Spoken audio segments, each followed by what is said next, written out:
a few more seconds before we begin.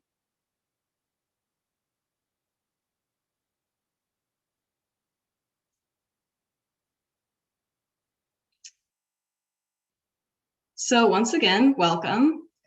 This is our community conversation that will be discussing responsiveness and preservation. It's the second in a series of 3 community conversations. And these are opportunities for us to dive deeper into important topics related to our regional transportation plan. This will be an interactive presentation with 6 polls throughout, and you are welcome to submit your own questions via the Q&A box at the bottom of your screen, and those will be answered at the end of the presentation. Before we jump in, I'd like to introduce Audrey Kester-Thomas, who will be joining me in this presentation today. Greetings, it's a pleasure to be with you today to talk about these 2 important segments of our goals, preservation and responsiveness. On behalf of MAG's member agencies and our policymakers, the feedback you provide today will be instrumental in making some tough decisions again. Thank you so much. And I'd also like to introduce Kristen, who will be facilitating our Q&A portion at the end. Hello, everyone. My name is Kristen Darr, and as Beth said, I'll be facilitating the question and answer session at the end of the presentation. Just to repeat what Beth said, if you have a question at any time during the presentation, please type it in to the Q&A dialog box that you see at the bottom of your screen. I will be reading the questions aloud and our team members will be answering them at the end of the presentation. Thank you, Beth. Thank you, Kristen. And I'm Beth Freelander. I'm a transportation planner with MAG. So I think we'll move along then. Next slide.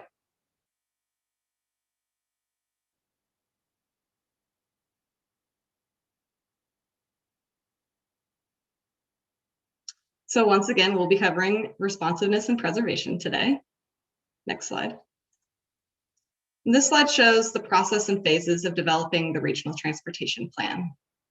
We started about 2 years ago with the values mapping, which was basically a polling exercise to better understand how residents thought about transportation in the region, how it affects their lives, and what's important to them in our transportation system, and how it could be improved.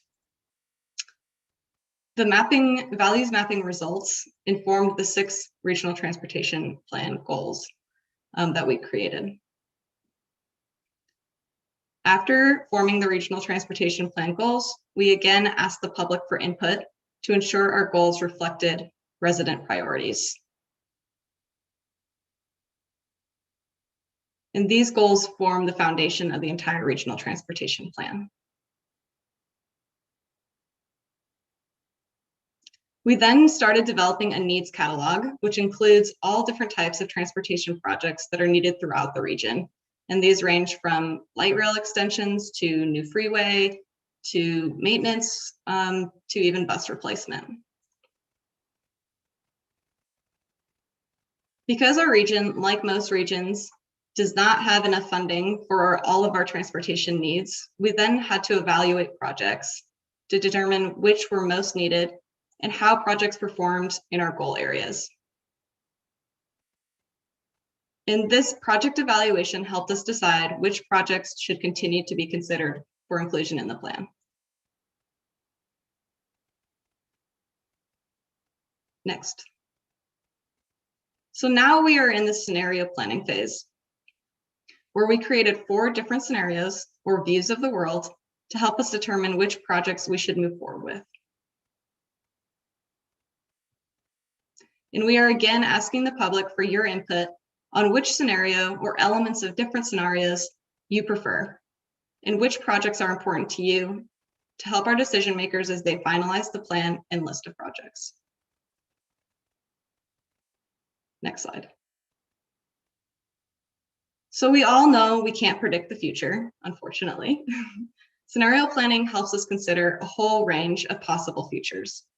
It's a tool that can help us plan for uncertainty in a rapidly changing future, whether that's due to demographics or technology. Scenario planning helps us understand how different combinations of transportation investments affect our goals under different future conditions. It acts as a decision support tool to help us make investments that can perform reasonably well under a range of different futures. Next. We developed 2 different scenarios at 2 different funding levels for a total of 4 scenarios. The 2 scenarios are new capacity and system optimization, and these reflect 2 different philosophies on how to approach the kinds of investments we prioritize in our transportation system. For each scenario, we considered a half-cent funding mechanism, which would be a continuation of our current regional sales tax, and we also considered a 1-cent option, which would of course be an increase to our regional sales tax. These scenarios are used just to demonstrate the possibilities, and the final plan will likely reflect some elements of both of these different scenarios, and the funding level could be anywhere in between a half-cent or a full cent or even something else. And now I'll describe a bit more about each scenario. Next.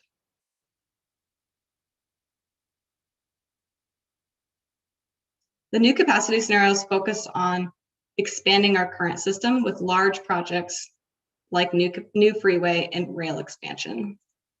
These projects bring significant benefits, but they are also very expensive. And this means that we have less money to spend in program areas like safety, transportation, and technology, active transportation and technology. And it also limits our ability to expand our bus system. Next slide. System optimization scenarios focused on making our current system as efficient as possible. These scenarios emphasize spreading funding across a more diverse set of programs and projects, instead of focusing on a few large projects. In this scenario, we have more funding for technology, safety, HOV lanes, and bus transit. Next slide.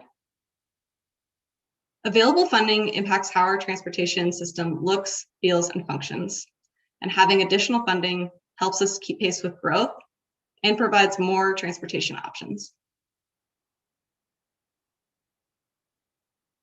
Next slide.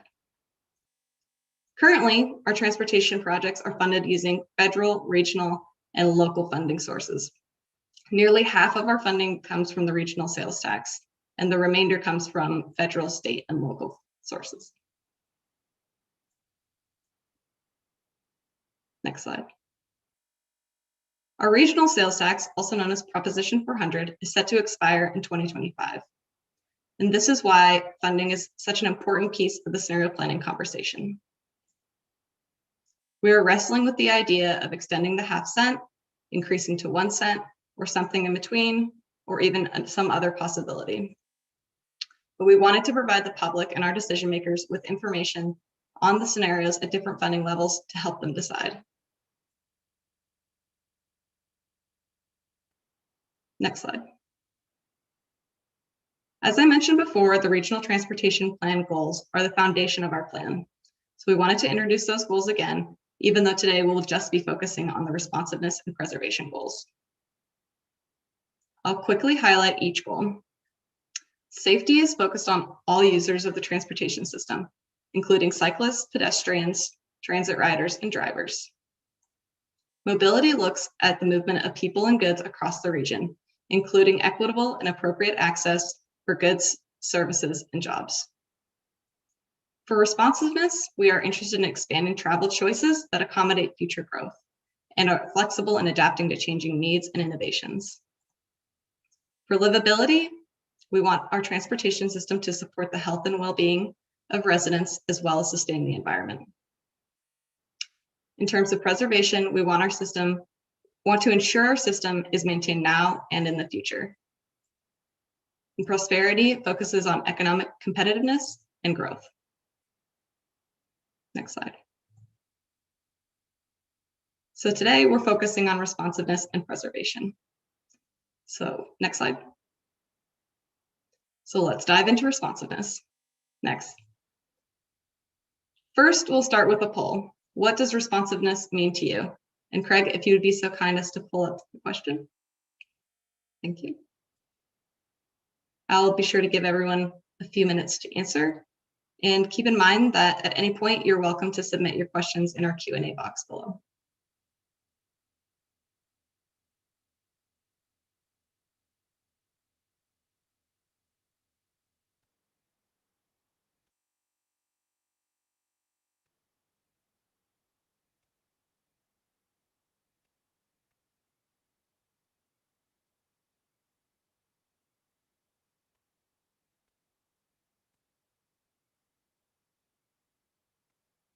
And it looks like most attendees have responded, so I believe we can close the poll now and show the results. So it looks like being prepared for new trends and technology was the #1 answer, but not far behind was the need to be flexible and adaptable. And both of these are definitely core components of responsiveness. And you can close the poll now, Craig.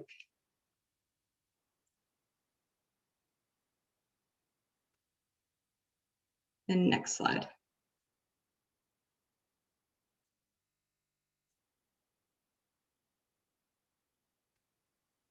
So responsiveness matters because it allows us to be more resilient and prepare for an uncertain future.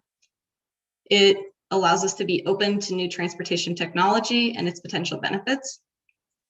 And it means that we are better able to adapt and change. By looking at our plan and potential projects with responsiveness in mind, we recognize that there are some projects that have higher sunk costs than others. And we also know responsiveness is important to the public. During previous public engagement, preparing for new transportation technology in the future was a top priority among residents across the valley. And the importance of the region's ability to respond to and accommodate growth has been a common theme as well. Next slide. Responsiveness was measured in 3 ways in scenario planning. We looked at how flexible our investments are, including how much of a sunk cost is required for projects. This means we considered how much we would spend on a project that could not be recouped or repurposed. We also looked at the diversity of our investments. The more diverse our investments are, the more likely we are to be able to respond to different future circumstances. If we put all of our eggs in one basket, so to speak, the future is not what we have predicted, those investments might not be well suited to the future, and that would hinder our ability to be responsive. And finally, we looked at how our investments affected access to jobs. Next slide. As I just mentioned, some investments are more flexible than others. Investments like bus-based transit is more flexible than rail-based transit, for example, because buses can use any lane, while rail transit obviously requires rail infrastructure to be laid. Likewise, HOV lanes allow us to use our current system and make it more efficient without the costs associated with expanding the freeway. And roadway widening has a higher sunk cost and is less flexible than roadway rehabilitation.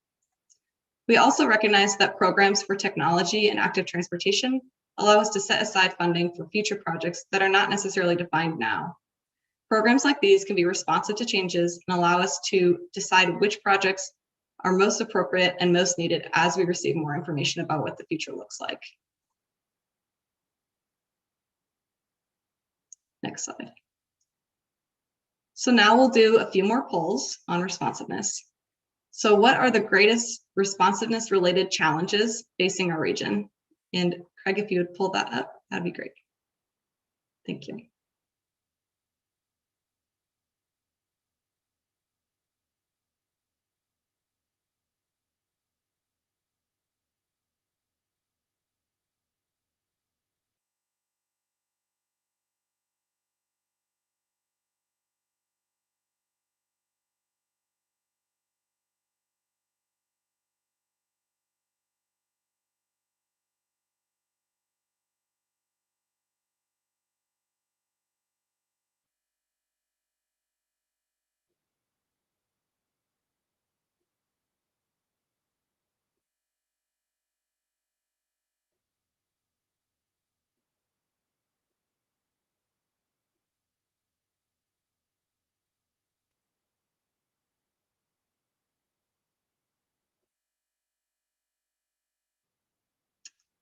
Okay, if you would share the results, Craig. So it looks like our greatest challenge is a preference for established methods or fear of trying new things. And I think that is definitely a common challenge in regions across the US. All right, let's move on to our next poll.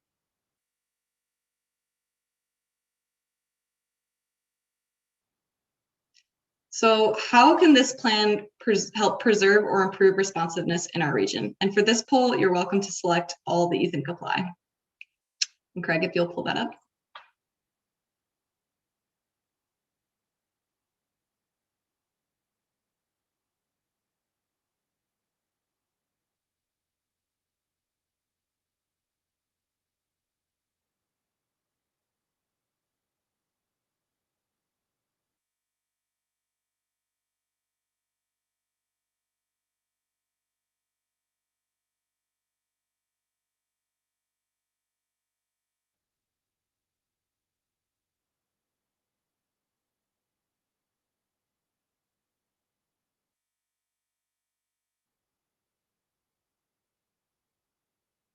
I think we're ready to share the results here.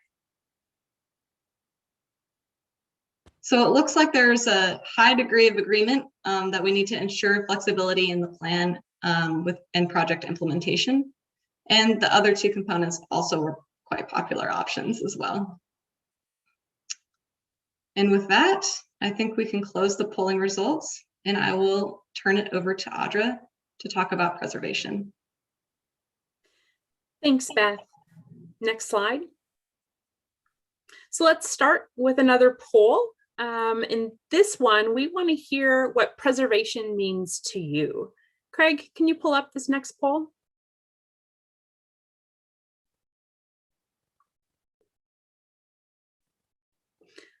We'll allow you a moment or two to reflect on what preservation means to you.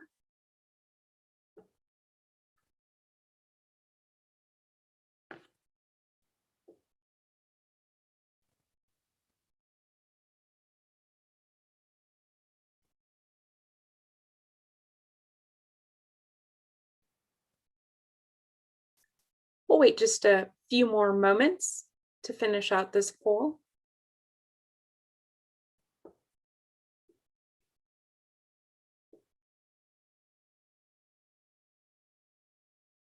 All right, Craig, why don't we show the results? It looks like about 50% of you indicated that preservation means taking care of the things that we have already built. Not necessarily to mean these other items aren't also important, but we appreciate you picking your top selection in this difficult selection. Next slide.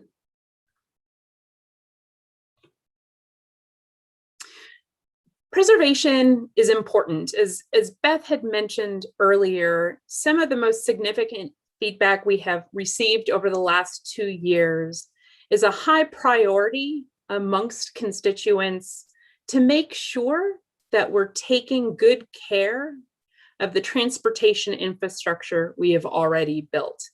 Something that's particularly important to residents of the Valley, perhaps something that your friends or family remark on when they come and visit you here in the Valley of the Sun. It is more cost-effective to perform regular maintenance of these assets over time, as opposed to waiting and having to do a full rebuild or reconstruction of infrastructure. Certainly, all of our investments have a lifespan and at some point will need to be replaced, but certainly we recognize the importance of ongoing preservation of our assets and ensuring that we are providing funding to ensure their state of good repair over their lifespan. Maintenance is also a matter of safety and certainly provides for a better user experience as well. Next slide. We measure preservation in terms of life cycle costs. How much will an investment cost year over year until it's time to be replaced? You'll recall Beth introducing you to our two fundamental scenario concepts: new capacity and system optimization. Because our new capacity scenarios focus more on new infrastructure, extending and expanding the systems we have already built, there is in fact a larger life cycle cost assumed to those investments. You'll see the chart on this slide showing approximately a 15% higher future maintenance and operation cost associated with the new capacity half-cent scenario. That's actually a larger percentage in the 1 cent scenario. Ultimately, these are considerations our policy makers need to make, recognizing a future cost burden associated with these investments, that we don't just get to build infrastructure, but that we have an obligation to ensure its state of good repair year over year. Next slide. As part of our RTP development process, we have identified several important preservation-related programs and projects. We include some of our original roadway infrastructure to the valley, notably an I-17 reconstruction project. We have proposed an arterial rehabilitation program in 2 of our scenarios. We have included the important transit asset management investments. This includes future bus replacements and purchases, as well as the critical infrastructure replacement needs to ensure our rail investments already made are operational for generations to come. We have also identified a freeway capital rehabilitation program to ensure critical freeway needs are met, and that includes pavement preservation, specifically rubberized asphalt or the treatment on those facilities. Next slide.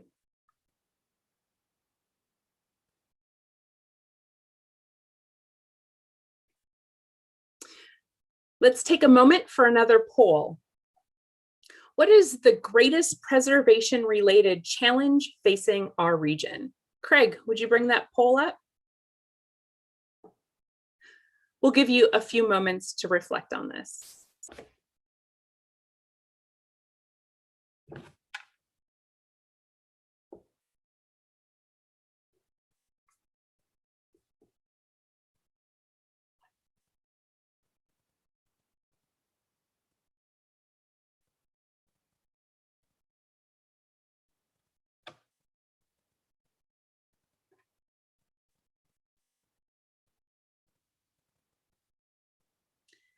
We'll just give you a moment or two.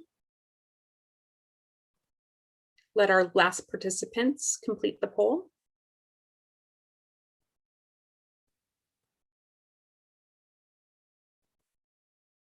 All right, Craig, why don't we show the results? It looked like the vast majority of you indicate that there's not enough money to go around as being the greatest preservation-related challenge.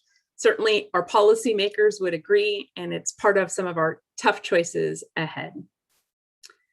Next slide. This will be another poll. How can this plan help preserve transportation infrastructure in our region? Craig, would you launch the next poll?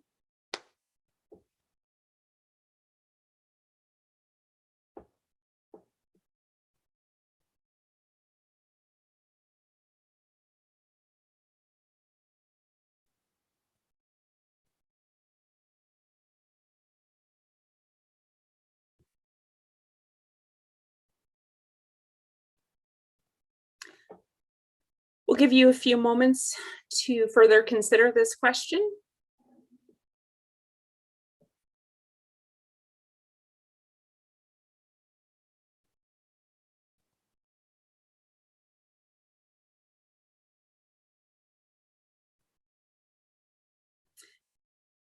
And Craig, let's show the results. This one looks to be more difficult. It looks like we have a split result here, but the majority of you indicated that setting aside money to maintain or upgrade existing facilities is the thing that you would most like to see. This was an option to select other results as well. And it looks like several of you also picked require a maintenance plan, as well as better delineate roles and responsibilities. Next slide.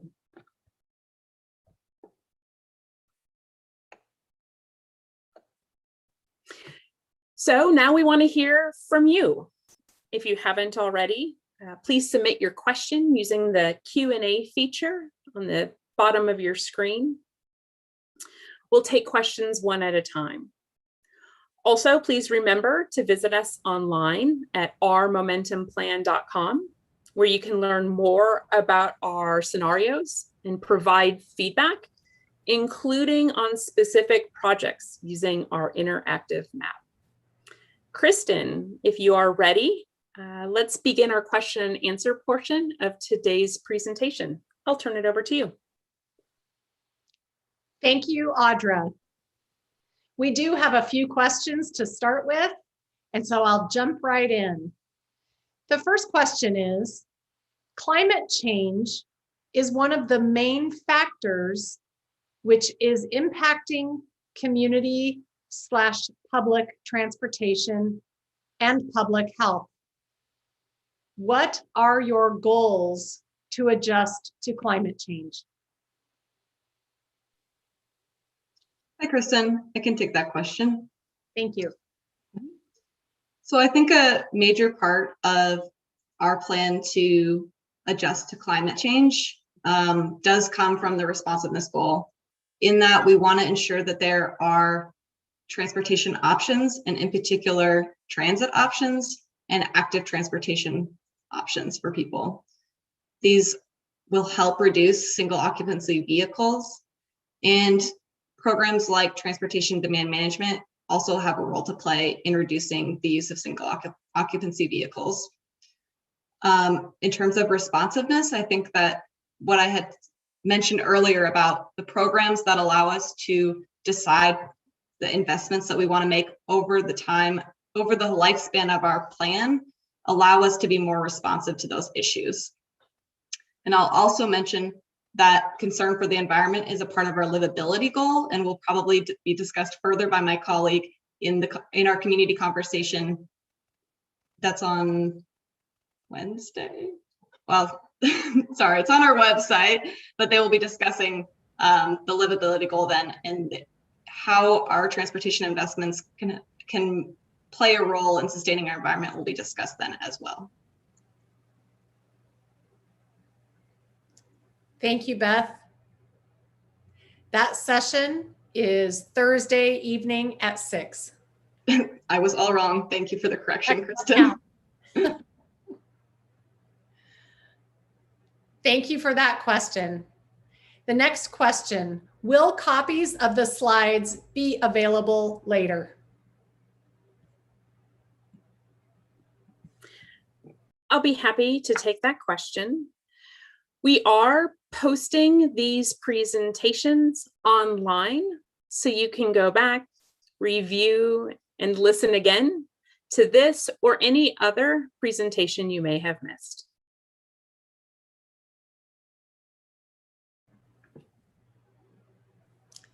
Thank you, Audra.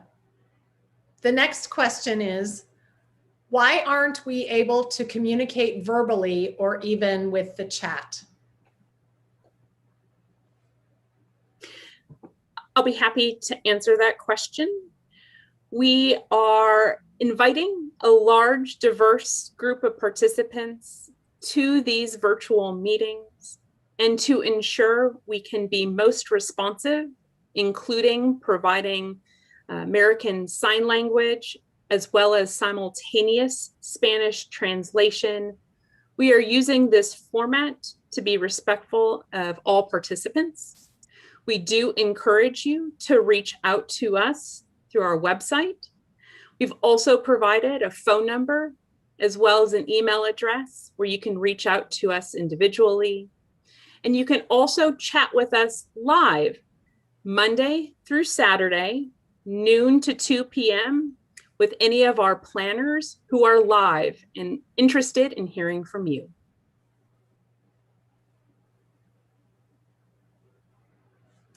Thank you for that answer, Audra. I'll just add on, the live chat is a great feature. Like Audra said, available between noon and 2 p.m., Monday through Saturday. Just visit the website at ourmomentumplan.com and you'll see the icon for the live chat pop up at the bottom right-hand corner of your screen. Next question.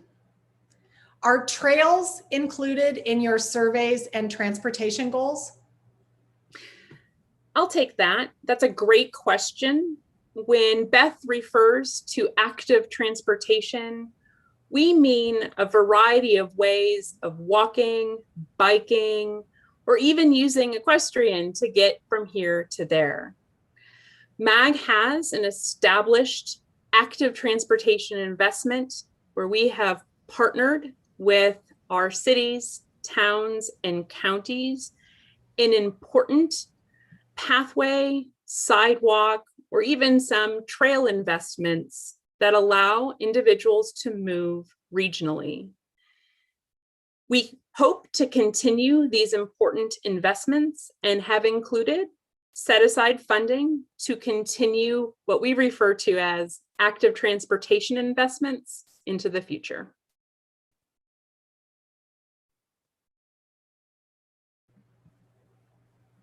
Thank you, Audra. Another great question, and we are happy to provide information about our live chat function. The question is, how do we reach the planners during the live chat? Audrey, would you like me to take this one? That would be fantastic.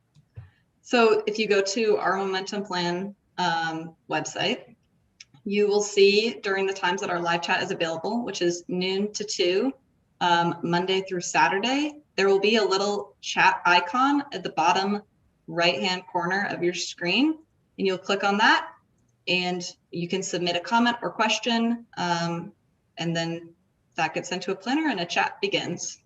Or if there's a long wait, you'll be put in a queue and selected as soon as there's a planner available.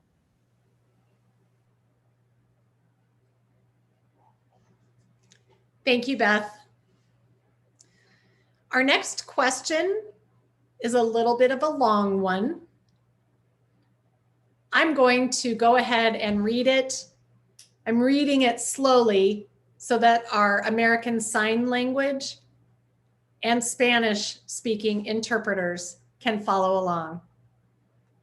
The question is, when accelerating pavement preservation, like T2050 preservation acceleration, it will require another large investment as pavement will deteriorate at the same rate. When setting pavement preservation funding goals in Momentum, will there be a consideration for funding preservation at a normal yearly scale or just accelerated?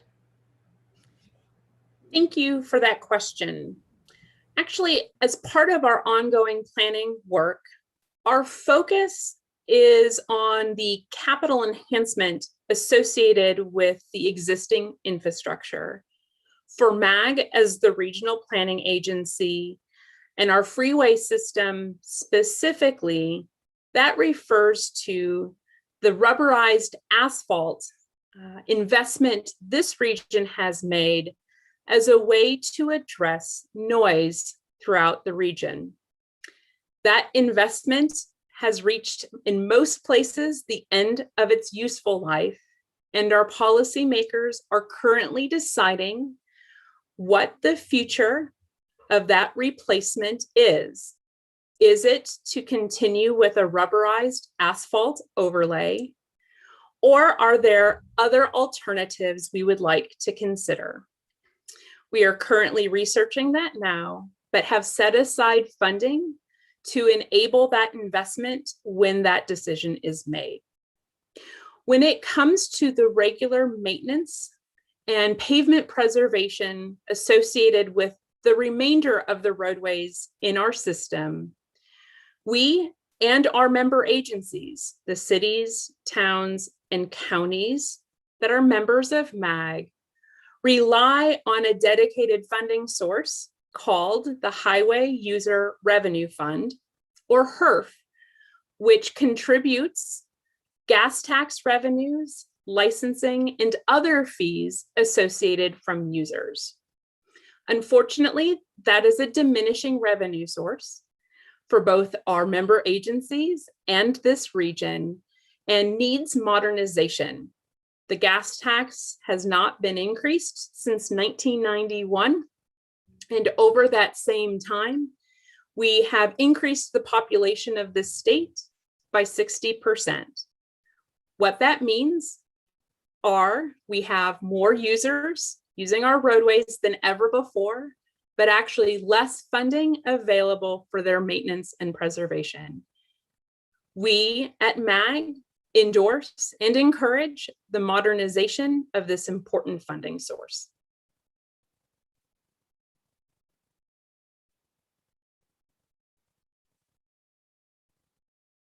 Excuse me, I forgot to unmute myself. Thank you, Audra. The next question I can answer and give our presenters a little break. The question is, what is the URL of the site? I'd like to direct your attention to the salmon colored box on the screen, on the slide that's on the screen in front of you.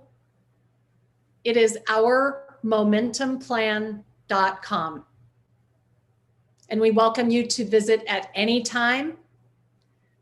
We do have information available 24 hours a day, 7 days a week, that you can view and comment on at your convenience. The live chat function that we have discussed is available at that site Monday through Saturday between noon and 2 p.m. Our next two questions are related, so I'm going to go ahead and pose them to you at the same time. Electric public transportation must be a priority. Can you elaborate on that priority? And then also, are vehicle charging stations included in the future plans for transportation funding? Thank you, Kristen. I'll take that question. Regarding public transportation and electrification, we have some unique challenges, but also something to be proud of here in the Valley. We have, in working with our transit partners, evaluated the battery technology associated with electric buses for several years now.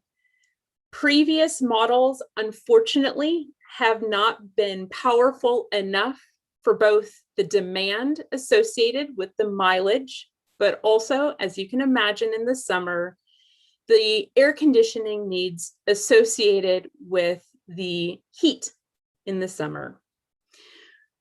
Our transit providers and operators are endeavoring to evaluate new models every year and are looking forward to the advancement in battery technology and are including the opportunity in the future to pursue electric buses.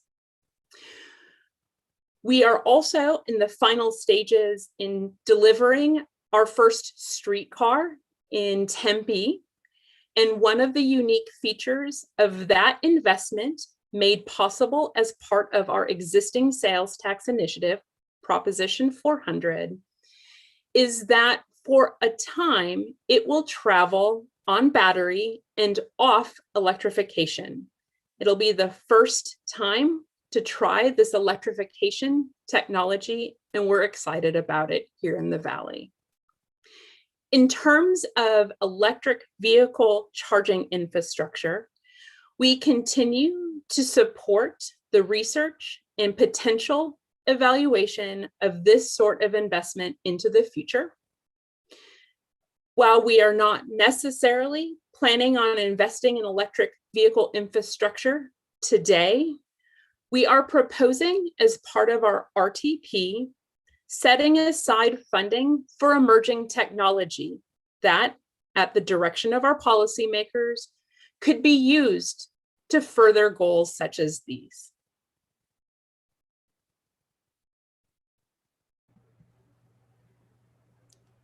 Thank you, Audra. We have one more question in the queue, and we have two more. All right. Just remind you to type your question in at the bottom of, click on the Q&A box at the bottom of your screen. We're very happy to answer your questions. The next question is, how does our revenue stream and funding sources compare to other cities of a similar size? I'm so glad that question was asked. MAG endeavored in some research last year to better understand what our revenue portfolio looked like compared to regions similar in size to our own. And while this region was one of the first to establish a 0.5-cent dedicated sales tax to fund transportation back in 1985, we have been replicated by our peers across the country and now outpaced in terms of investment for transportation. This is particularly notable in public transit, where as a region, we trail our peers in transit investments. In this region, we rely heavily on the cities, towns, and counties to support transit operations at a local level.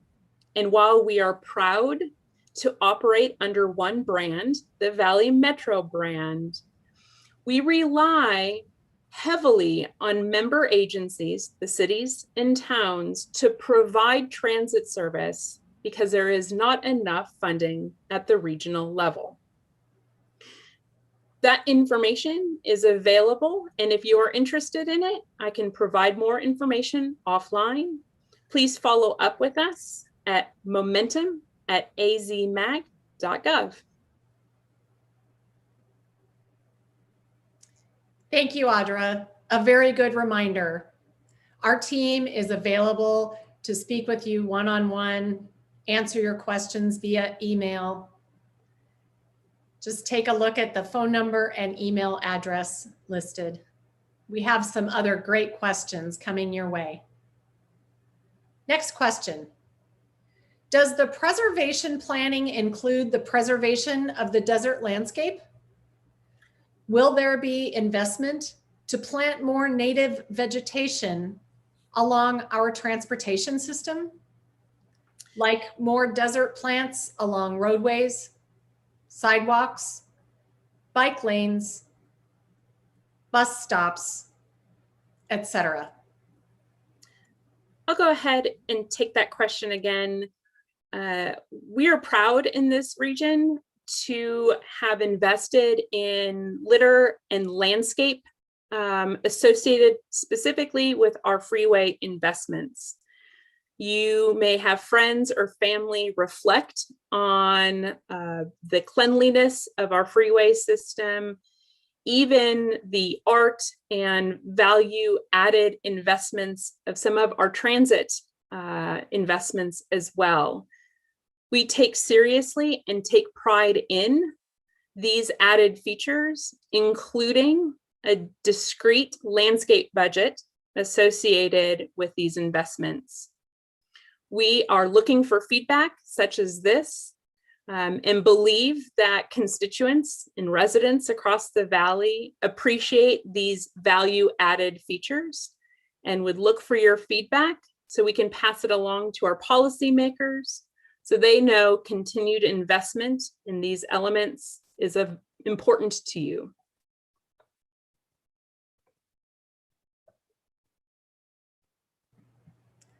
Thank you, Audra.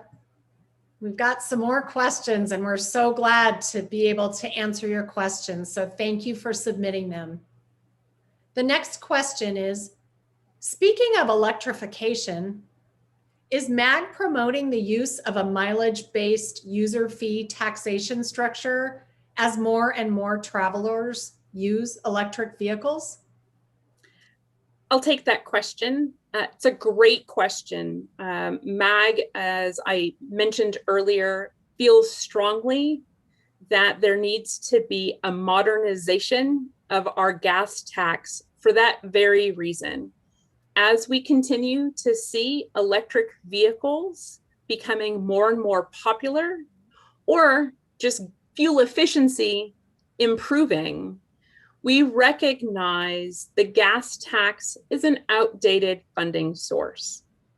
There are a variety of alternatives that can fund preservation and maintenance activities that are a user-based concept, including a mileage-based fee. Several of our peers, states in the West in particular, have piloted these programs.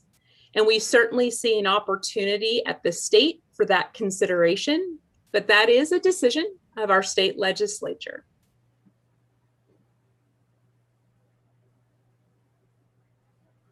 All right, next question. Are there any preliminary estimates of what percentage of momentum funds will be expansion versus preservation? That is a good question that I actually don't know off the top of my head. We have 4 different scenarios. They each comprise a different series of projects and programs. The main focus of our investment portfolio is on the investments that enable us to get from here to there. And what's important to remember about preservation is it's not just the maintenance of the facilities, it's also the operations of facilities, and that includes public transit.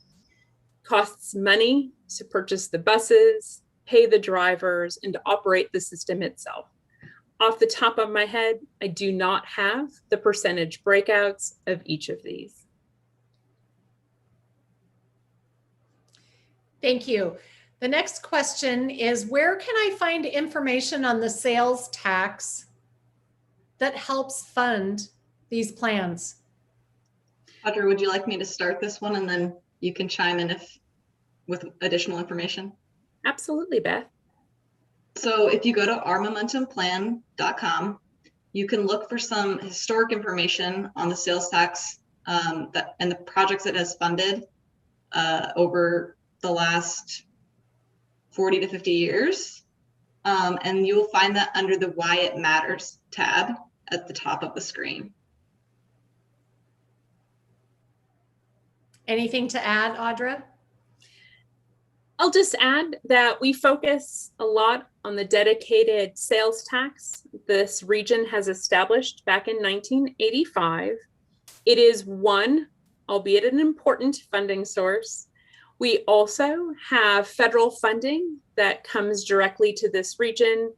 The state funding we have already mentioned, and as noted, rely heavily also on our local jurisdictions to help partner and provide, in some cases, matching funds to enable some of these investments.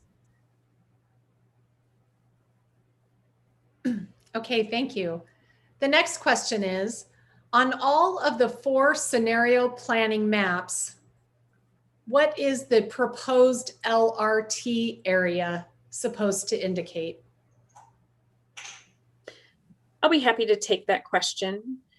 There is one potential project for light rail extension that would extend west of the current alignment, somewhere between Bethany Home or Indian School. It is part of the City of Phoenix's T2050 plan, and the region is proposing contributing to some of that project. Planning is underway to determine the future discrete alignment for that project, and we'll wait to learn more. Thank you.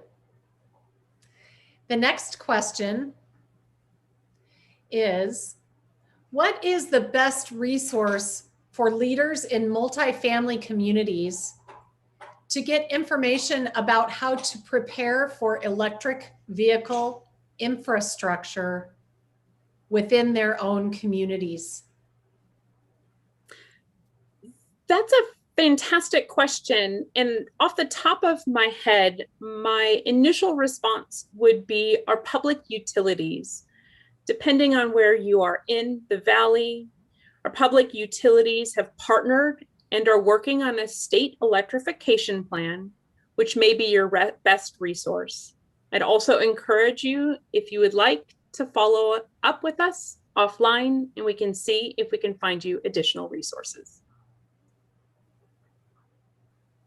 Thank you, Audra, and I will point everybody one more time to the information on your screen.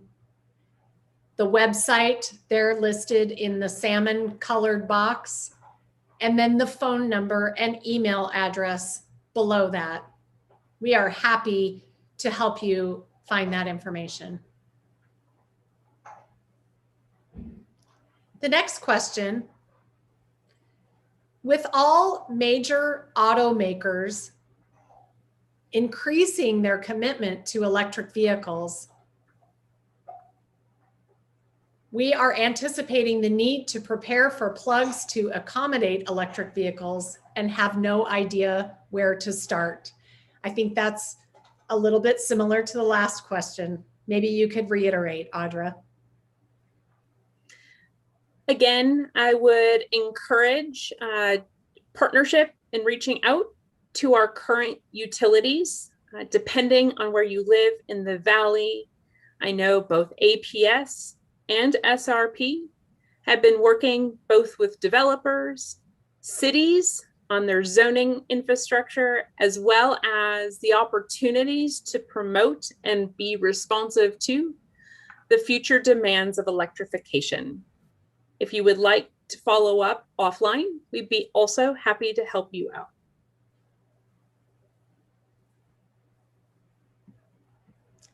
Thank you again, Audra and Beth.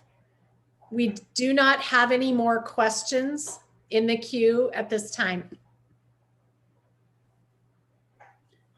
We'll give it just one more moment in case there's a final question from a participant still online.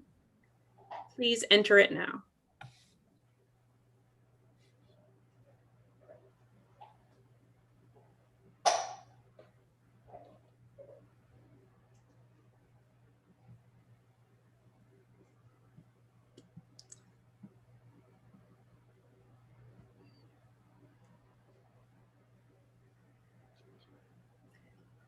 It doesn't look like we've received another question, so we'll move to our conclusion, if that's all right. We certainly appreciate and thank you for participating today. We certainly have some tough options and choices ahead. A recording of this event will be posted on ourmomentumplan.com, where you can continue also to learn more about this work and provide your feedback. On behalf of MAG, our partners, and our member agencies, thank you again for joining us today, and have a great rest of your day.